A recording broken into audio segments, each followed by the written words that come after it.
Mes chers compatriotes, je suis heureux de vous dire ce soir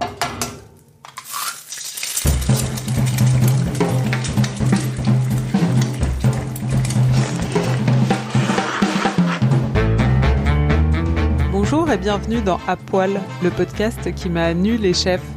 Je suis Julie Gerbet et vous allez écouter un épisode spécial mitonné par Garance Munoz, un bonus dédié au repas du personnel dans les restaurants. Comme disait le regretté Paul Bocuse, celui qui ne sait pas faire à manger à son personnel ne sera pas capable de faire à manger à ses clients. Alors que trouve-t-on vraiment dans la poêle du staff ?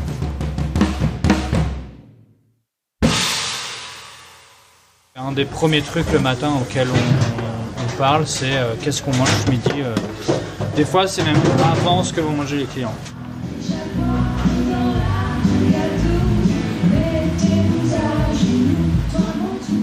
La légende dit que certains grands chefs de palaces étoilés servent des surgelés et des conserves à leurs équipes.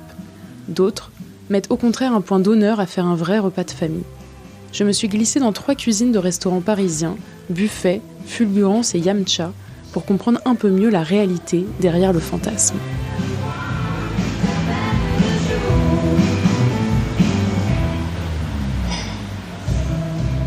Chez Buffet, 8 rue de la Main d'Or dans le 11e, c'est le chef portugais José Maria Moura Neves qui cuisine. Ici, l'ambiance est détendue, musique à fond, le soleil baigne la salle et le chef fredonne en préparant les aubergines rôties au hareng du soir. S'il reste un pièce de cochon, un petit pièce de cochon, un fromage de cochon. Et des pâtes au filet. Ou même filet mignon, foie gras, n'a pas de limite ici. C'est la première fois qu'on fait un repas du personnel, je suis super content.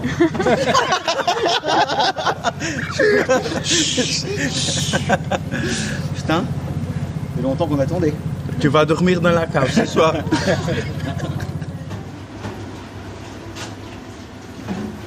La toute petite équipe du buffet s'attable dehors pour déguster la brandade de maigre de la veille. Le cuisinier, le plongeur, le chef de salle David Bénichou et le propriétaire, qui porte le même nom que le restaurant. Jean-Charles, buffet, comme le restaurant. C'était un jeu de mots, enfin c'était pas arrogant, mais nos équipes généralement s'entendent bien, donc il y a plutôt une bonne ambiance, quoi. Bonne ambiance, on mange plutôt pas mal, et effectivement parce qu'on mange des choses qu'on mange dedans et comme on essaie d'avoir que des bons trucs, globalement c'est pas mal. Et voilà, on fait pas trop le repas à l'économie, quoi. Ça ressoude un peu l'équipe, ça permet de parler, d'aborder des trucs. C'est un moment rigolo et moi je mange très vite, donc je passe très peu de temps à table avec les gens en règle générale. Pardon ? Souvent on a la table, moi j'ai de la table. Ouais, mais moi je mange tellement vite. Ouais. Et je m'ennuie tellement vite. Je déteste les rituels. C'est un truc qui. Ah ouais. Moi j'adore ça. Moi c'est vraiment l'inverse. Moi quand ils commencent à mettre la table au passage, quand je vois les assiettes se poser et tout, là, ça m'excite. Je suis content de savoir ce qu'on va manger et tout. Et s'il y a des pâtes, je suis vraiment content. C'est surtout ça. Les pâtes. Moi j'adore. Là, tu peux retirer la tomate.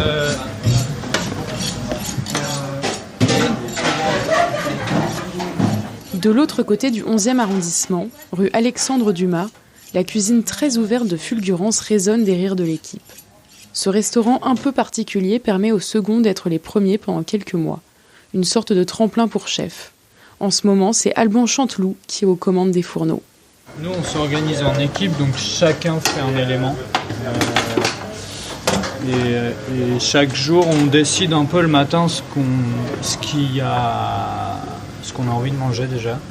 Et deuxièmement, du coup, on se répartit un peu les tâches. Donc c'est un des premiers trucs le matin auquel on parle, c'est qu'est-ce qu'on mange ce midi. Des fois, c'est même avant ce que vont manger les clients. Par exemple, quand on reçoit un thon, on part un peu les parties qui peuvent être un peu filandreuses, qui vont demander des cuissons un peu plus longues, qui ne sont pas forcément intéressantes à être servies dans les recettes qu'on fait actuellement. Par exemple, aujourd'hui, on se fait un curry de thon, donc on va griller le thon au barbecue dans une sauce curry. Et du coup, c'est toutes les parties un peu plus filandreuses du thon qu'on va manger. Mais bien cuit, c'est genre super bon. Non. C'est Alexis qui est le king du curry, qui va nous faire un super curry. Après, il y a Amblin qui va nous faire une petite salade d'avocat et et peut-être quelques tomates suivant le temps qui va nous rester. Et puis après, on essaie toujours d'avoir au moins une crudité ou un légume cru, un plat chaud.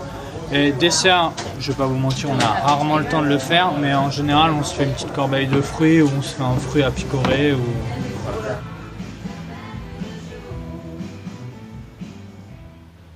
Rebecca Astelter, je suis la co-créatrice de Fulgurance l'adresse avec Sophie et Hugo. Alban est notre 12e chef, donc on a vu beaucoup de repas de personnel différents. En fait, notre première chef, Chloé Charles, c'est elle qui a vraiment instauré en nous cette tradition de repas du personnel. Étant donné que nous, on n'avait jamais travaillé dans un restaurant avant, donc on ne connaissait pas trop la notion de repas du personnel. Et pour elle, c'était vraiment un moment sacré où tout le monde à tour de rôle faisait son repas. On s'asseyait, on rangeait nos téléphones, on n'avait pas le droit de parler de travail, on devait parler de tout sauf du travail. Et c'était vraiment pour passer un moment avec l'équipe et de couper un peu de la journée qui est quand même assez longue et rude parfois. Donc c'est elle qui nous a fait découvrir ce repas du personnel. Et ensuite, ça dépend vraiment des chefs. Alban, pour le coup, lui, c'est vraiment un moment très important.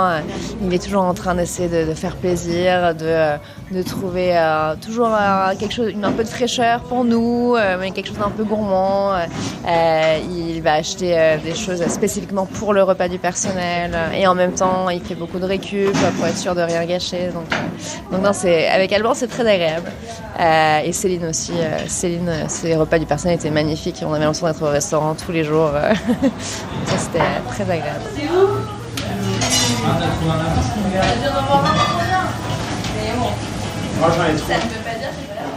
Moi, si je fais ce métier-là, c'est parce que j'aime bien manger, premièrement.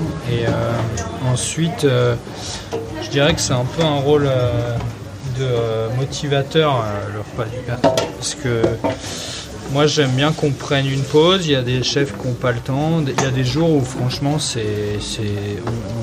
n'a pas le temps vraiment de manger. Mais le fait de s'arrêter, ne serait-ce que 10 minutes pour manger, idéalement, on essaie de s'arrêter une demi-heure. Ça, c'est quand on est bien, que le matin, toutes les livraisons se passent bien, qu'on n'a pas de problème, que tout le monde est en forme, on est une demi-heure à table, on peut rigoler, c'est un moment de vie en fait, parce que on passe plus de temps ici que chez nous la semaine, donc c'est vrai que c'est quand même, si en plus on mange mal, franchement autant changer de métier. Alors ici on n'a pas d'apprentis, mais ça peut être aussi un moyen pour par exemple les apprentis ou les gens qui sont en formation, de se faire la main sur des plats un peu classiques qui demandent un peu de préparation. Et moi je sais que quand je travaillais au Clos d'Essence 2-3 fois par an, je faisais des pâtes et croûtes. C'était hyper intéressant d'avoir cet espace de liberté pour faire des choses qui techniquement demandent un savoir-faire, une dextérité. Et c'est peut-être un peu extrême, mais je trouve que c'est hyper cool.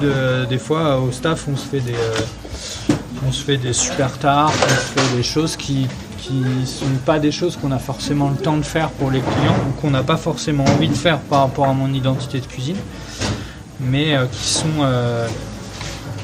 sont des gestes techniques que tout cuisinier doit maîtriser. Ça ne veut pas dire que si. Ensuite, ça dépend vraiment des chefs. Il y a des chefs qui, pour eux, c'est vraiment un moment important. Ils prennent vraiment du plaisir. Ils se donnent à fond pour faire des repas qui changent tous les jours. Et du coup, ils inspirent aussi l'équipe. Il y en a d'autres qui, pour eux, c'est vraiment comment faire le plus vite et le plus facile pour le repas de personnel. C'est un peu juste une nécessité de se nourrir. Mais bon, on a quand même eu plutôt de la chance, je dirais, par rapport à nos repas du personnel. Vous voyez la farine à gaufres là-bas, chef ? Oui. Non ? C'est de dos. Autre restaurant où l'on mange très bien, client comme personnel, c'est Yamcha, rue Saint-Honoré au cœur de Paris. Adeline Grattard y crée une cuisine franco-chinoise de haut vol. Alors on dit chez nous Stéphana, ce qui veut dire on mange en cantonais. Et ça veut dire que tout le monde se retrouve petit à petit autour du repas qui va être mis là. Et le personnel va venir se servir tour à tour une assiette qu'il va manger rapidement. C'est-à-dire qu'on va rester à peu près 10 à 15 minutes à table. C'est toujours toi qui prépares le repas du personnel ? Pas toujours, mais souvent quand même. Souvent parce que j'aime bien un peu accommoder ce qui reste ou les parties moins jolies qu'on donne pas aux clients et j'aime bien faire à manger au personnel. Alors aujourd'hui, ce matin, on a cuit une sorte de caponata. C'est à base d'aubergines, tomates et courgettes pâtissons. Parce qu'on a reçu plein de gros pâtissons de notre maraîcher qui sont un peu trop gros pour les clients. Donc on va les manger nous parce qu'ils sont délicieux et peut-être un peu moins sexy pour les gens qui viennent manger. Donc voilà, ça s'est solutionné comme ça et je vais le transformer un peu en sorte de caponata. Cette salade froide italienne de légumes cuits avec des olives, plein d'herbes, oignons, citrons. On va mettre un petit peu de bouillon jaune cuit. Et de feta, donc en fait c'est même plus une caponata, c'est un peu le rogome du chef, on va dire. En fait le nerf de la guerre chez Yamcha, c'est que le personnel mange la même qualité que les clients. Le moins joli, parce que mais il a le même goût au final, mais sur la même qualité pour que les employés connaissent les produits et puis se rendre compte un peu qu'on est quand même assez privilégié, qu'on est sur des produits super bien fait, l'artisan bon et qu'il faut respecter. Parfois c'est succinct, c'est rapide parce que la cuisine n'a pas le temps. Parfois on se tape sandwich merguez parce que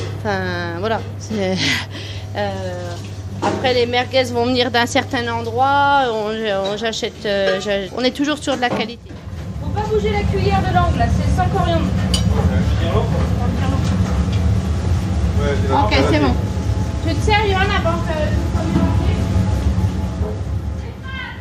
J'ai fait mon apprentissage chez les Faugerons, ça n'existe plus maintenant, mais c'était vraiment quelque chose, le personnel. Le sous-chef Gérard Lampre s'en occupait et il fallait que ça soit bon, il fallait que ça soit copieux, on mettait la table dans la cuisine, c'était important. Le chef qui faisait le pot-au-feu et c'était vraiment super bien fait, c'était délicieux. Ça m'avait vraiment marqué. J'ai jamais aimé manger dans les palaces parce qu'en fait on mange à la brasserie du personnel, au self et ces frites poulet, ces frites c'est horrible, c'est pas varié, c'est pas qualitatif. C'était soit avoir le choix entre les frites ou les haricots verts surgelés et le poulet rôti. La plupart des cuisiniers sortent fumer au lieu de manger, il n'y a pas vraiment de repas de personnel. Il y a quoi là comme herbe du coup ? Coriandre, basilic thaï, basilic pourpre, menthe. Donc, quand je travaillais chez Alastrance, souvent je faisais le personnel et je me décarcassais pour faire le personnel, c'est certainement pour gagner un peu d'aura, parce que je me suis toujours sentie très nulle à Alastrance. Et un jour j'avais fait des aubergines à la sichuanaise avec des haricots de soja noir et le chef avait adoré. Et du coup, j'en faisais. Et puis, quand on a ouvert Yamcha, on s'est vu avant en fin de travaux. Et puis, il me dit, j'espère que tu vas faire tes aubergines. Hein. Tu fais tes aubergines à tes clients. Voilà. Et je l'ai fait. C'est ce que j'ai fait le premier soir. Et voilà comment un plat du personnel peut se retrouver au menu d'un restaurant étoilé. Pour vous mettre l'eau à la bouche, sachez qu'Adeline Grattard, que l'on vient d'entendre, sera l'invitée de la saison 3 d'À Poil, à écouter dès la rentrée. D'ici là, vous pouvez retrouver les 2 premières saisons sur votre appli podcast préféré, sur le site apoil-lepodcast.com et continuer à nous suivre sur les réseaux sociaux. Cet épisode a été réalisé par Garance Munoz, musique par Santiago Walsh.